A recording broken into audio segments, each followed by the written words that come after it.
night whenever you watch this. I hope you're having a great day. So I'm Ronique, your unique, authentic business blurred. I don't really like titles. So I ain't gonna tell you what I do right now. I believe what you do changes, who you are evolves. We're gonna have a conversation about the benefits of being an employee versus an entrepreneur. We're also going to cover in this conversation books, my favorite books that have really helped to transform my mindset or how I see things or really have helped me along the way in my journey in this world. So let's talk about this. This channel is going to cover covers lifestyle, business talks because I'm a business person, and this advice as I continue to grow up there in age and experience a lot of different things. I'm still figuring out a lot. Still a lot of things I'm working on, but it's some things that I have had some success in. So I want to share that because we're out here to help each other. So that's pretty much it. Let's get into the conversation. I don't know if I want to talk about the benefits versus the non-benefits first or go into the books. I think I'm gonna go into the books first. Okay, let's go into the books first, actually. Now, who you are as a person is truly important when you deciding to be a business owner, entrepreneur, or employee. Of course, you can do anything you want to in this world. I'm never going to be a person to tell you you can't, but I can tell you if you naturally go by what your traits are, who you are internally, and more than likely go into those fields or jobs or entrepreneur, business owner, it's probably going to you'll probably see more success and less resistance is what I'll say. Not to say you ain't gonna go through things because life is about cycles. All of us go through stuff, okay? That's just the way of life. um Life be life, and as they be saying, okay? But who you are internally, who you are as a person definitely matters, and it can help you with the path of least resistance. I will say that. So one book that I recommend, Strength Finders by Tom Rath. This is an old book. Y'all see I got stuff on it. I've had this book for a very long time. I probably even had this book for over 10 years at this point. I have. I literally wrote in it 9/23 of 13, y'all. It's now 2024. I was right. So this definitely has new versions and so forth. And everything. But this book really is a great book if you're not sure of your skill set. Okay. I like this way more than Myers-Briggs. I think this is a very good book. It actually gives you who you are. It's like I don't think I'm a strong communicator, but that's one of my strengths. And I can think that my strengths are strategic, achiever, positivity, futuristic, and communication. Okay. This book helped me to realize who I was to the core, or started to get me there. I took Myers-Briggs probably over 20 something years ago, but that book really helped me. The next book I would recommend, this is more for women. And I don't know, I'm pretty sure it's probably a male version out there though too, but I think, you have to work on your mindset. So Successful Women Think Differently by Valerie Burton. That is a book I recommend. I was going through a very tumultuous time in life. I was in a hospital with someone I love, and I bought this book at the hospital store and read this book, and it shifted my whole entire mindset. I'm gonna be honest. For those who, because we're in the Western world, we're in America. For those who are into, those type of things that are critical for you, I understand capitalism, so forth, etc. But I wouldn't consider myself a capitalist. I would consider myself probably more of a peopleist or something. I don't know. I ain't figured that word out yet. But Millionaire Next Door. This is a good book for you to read. This is by Thomas J. Stanley, William Day Danko. It will really show you who the millionaires are, okay? You need to understand that because social media and media will have you thinking it is one thing, but it truly ain't. So you want to read this book. That's a really good book. People Over Profit. I am a leader, been a leader for a long time. Honestly, I was a leader even in elementary school. Not to say that I wanted to ever be like I wanted to be a leader. I wanted to be a doctor, y'all. So, but People Over Profit is a good book because I am definitely a people over profit person. I just think, yeah, we won't get into that because I'll go on a rant page about that. But that's a really good book. Humble, Hungry, Hustle. I don't like the word humble. I think it should say grounded. Um, H3 leadership. I love leadership. So I'm always working on that. So that's a really good book too for anybody that is leaders or going into leadership. And you're a leader in some way, more than likely. So just remember that you're always a leader over yourself first. Okay. So remember that. So any leadership book's going to help you anyway. If you're Christian based, Boundaries is a good book. Even if you're not Christian based and you have a problem with setting boundaries, this is a good book, guys. This is a good book to read, to get. Okay. I actually like the Bible too. I know there's a lot of controversy here around the Bible, so forth, but I still think that's just a really good book to read and understand. But you need to understand it deeper than what your pastor tells you. That's what I'll tell you, and we won't go there. Um, and then because everything is a relationship. This is gonna be more geared towards my women because I am a woman. We have experienced a lot in life, a lot of trauma, either with family, friends, mates, etc.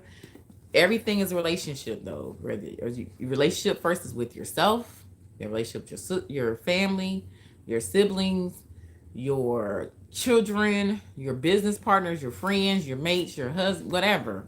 You know, everything's a relationship. So you have to work through your trauma. This is very important. This is a very good book to help you understand about love. So, what Mama couldn't tell us about love. This is a great book. I haven't had really bad relationships, to be honest, but this is how good this book is. I knocked the heck up out this book. Okay, so that just shows you that I can't really say like my relationships are pretty normal, to be honest, to me. Um, but so those are books I would suggest. These are be some books that can help you. Of course, you hear about the other ones. I wanted to give you some ones you probably don't hear about. You hear about Think and Grow Rich.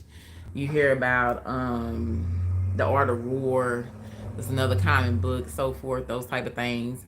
You could read two that will probably help you as well. But I think these to me, these are books that really helped me. Okay. Those books I read, but they did not have a significant impact on me as those books did. Okay. So let's get into this conversation now. I knew the book thing would take a little bit longer, but it's the reason why I went through the books first is because you really need to figure out if you should be an employee, entrepreneur, or a business owner. You honestly need to understand who you are, understand your traits. The only way you can do that is to really begin to gain self-knowledge. More of the personality tests, the tests, they have so many different tests out now that can help you to understand your traits, your what skill sets you're walking with, and so forth, based off of your answers to questions. Take those tests and really study that who you are. I think Strength Finders is a great foundational one to start with because it's really going to help you identify. It's one I'll put in the comment section that I have that is on my actual signature line of my emails, and hopefully somebody has clicked on it to take it themselves. I purposely put it there because I really felt like that was a really great personality test. It identified me as a connector and pioneer, and so I am a builder. That's one of my traits. I'm here to build for those who are extremely underserved or for those who don't have a voice. So that's what I do. And that's my trait actually this lifetime. And I don't even think I built without everything I'm supposed to build yet. And I'm getting old, so I don't want to take too much longer. That was just a side note. Okay. So let's get into this entrepreneur versus employee versus business owner. And we're going to talk about the benefits and the just the comparison of each because I've been all. So I was an employee since I started working at 16, nonstop for the most part. When I started going to entrepreneurship, I went part time, and then I am a full time entrepreneur now with a team. Okay, so that tells you my journey so far. So let's get into it. Benefits of being an employee. Okay, let's talk about it because for a moment there they was down in employees and stuff. Every piece of employee entrepreneurship is under all critical to the whole, all very critical to the whole. Okay, critical to the world, evolving, going around, etc. Neither one is better than the other. I'm just gonna be honest with you. Okay, so employee benefit to be an employee. You have a time schedule. That is a benefit, guys. You knowing that you could work from 10 a.m. to 5 p.m., 10 to 4 p.m. You work 7 to 3. Whatever time you work, there's a benefit to know you have a set schedule every day.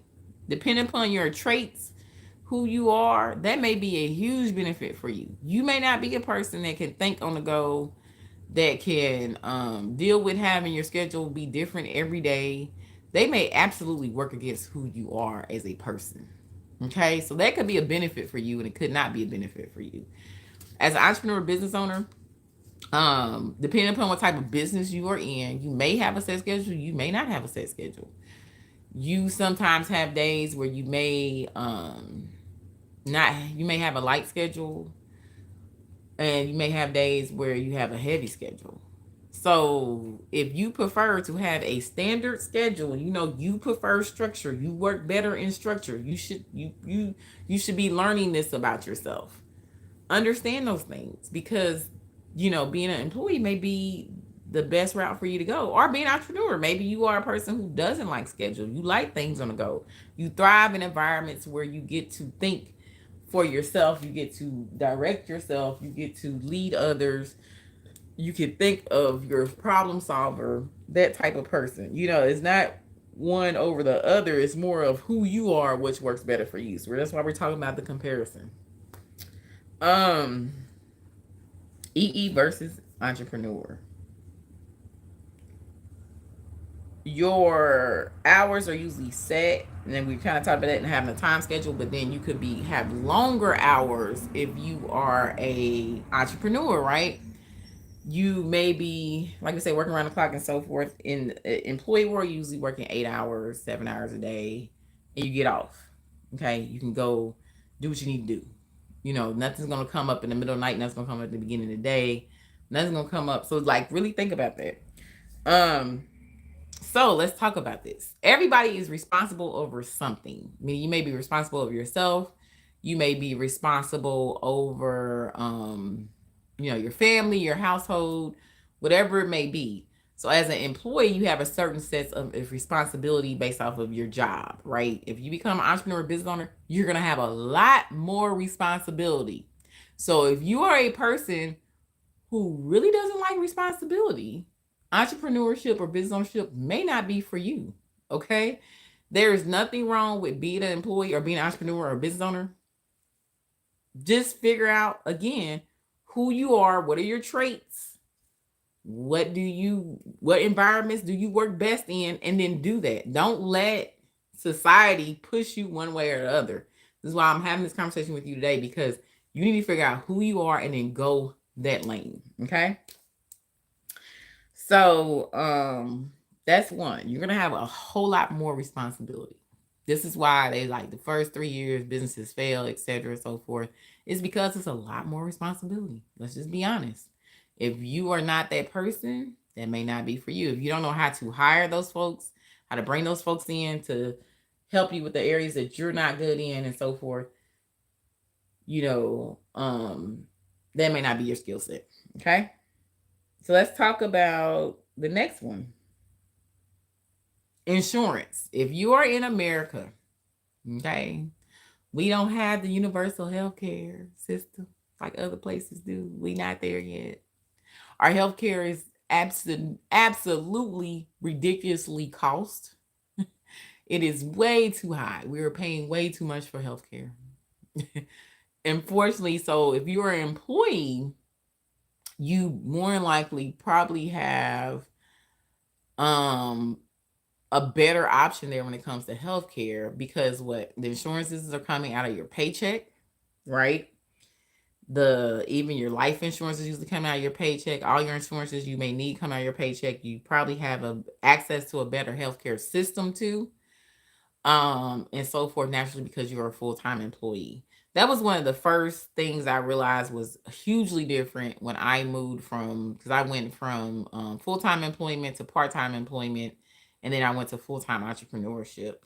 And when I went from full-time to part-time, I didn't have health insurance. right? So I had to figure out how to get all the insurances I had as an employee outside of my paycheck, which was, I was able to do it, but what, I had to figure it out and still figuring out, because things change yearly and so forth. So I'm still like changing things, figuring that out, so forth, etc. But when you're an employee, it's coming out your checks. You don't have to worry about it. You already got it. Um, and so that's one benefit of being an employee, especially if you're in America, until they fix the healthcare system in America. That's one of the benefits. You can definitely get it all, but you're gonna have to work towards it, right? And it may be more expensive, and so forth, but it may be less expensive because you'll learn also when you leave from full-time employee to entrepreneurship. You'll realize that every single doctor, dentist, etc. has a amount you can pay in cash, and it's actually probably cheaper than you paying a premium and also paying your copay and then getting a bill from the insurance company. So even as an employee, you probably should ask them, hey, I want to pay for this in cash. It's probably gonna be cheaper for you, I'm just gonna be honest, than you getting doctor bills and stuff. So those are conversations for other days if we talk about that. I wrote down my list of entrepreneur versus employee benefits versus a business owner. So let me go through it again really quickly just to recap what I covered. So your time schedule versus, are you more on the go, free schedule? You prefer that? Long hours versus set hours. Okay. Not to say you should do it all the time. Usually when you first start off as an entrepreneur, business owner, you're figuring out, so your schedule may be a whole lot more hectic, but the goal is to take what you, as you was an employee, and apply that to your business. So you should not be running like that. You shouldn't be running your business that way. I will say that you got to figure out how to correct that, if you are. Of course, you have less responsibility if you're an employee, and you have more responsibility if you're an entrepreneur or business owner. Insurance in America, of course, as an employee, you have way more benefits, insurance wise right now, than if you are an entrepreneur or business owner, because of the way our insurance system is set up. So that is another one. The other thing is, I would say it doesn't matter which one you are, or what lane you decide to go into. You should just make sure your money's working for you. That's gonna be probably the biggest thing I could tell you. Doesn't matter. The quicker you can figure that part out, the better. Okay. Doesn't matter if you're an employee, entrepreneur, business owner, whatever. You figure that out, you're gonna be good. So that would be one thing I would suggest that you do, to try to figure that out. But that's it. So this is a conversation about entrepreneur versus employee, versus business owner. Because I feel like we need to have that conversation before we get into the side hustles. So we're gonna get into side hustles because I know a lot of people are finding themselves in different situations right now. Whether you, unfortunately got laid off as artificial intelligence gets put into our society. A lot of people are going to find themselves either in a mode where they're going to be working to take care of their families and themselves. And so we're going to get into side hustles that actually can make you some money, because I'm going to be testing them out and trying them out, and I will be sharing them here in this channel. So hopefully you stay tuned for that as I relaunch this YouTube channel and just share some things with you. Not sure I don't think I'm gonna be a YouTuber, but I'm definitely going to put out some information that will be evergreen and help anybody in any stage of life that they're in, because that's what we're here to do, is to help each other. So I'm Ronique West, your authentic, unique business blurred. And remember, self-knowledge is a superpower. I bid you good day.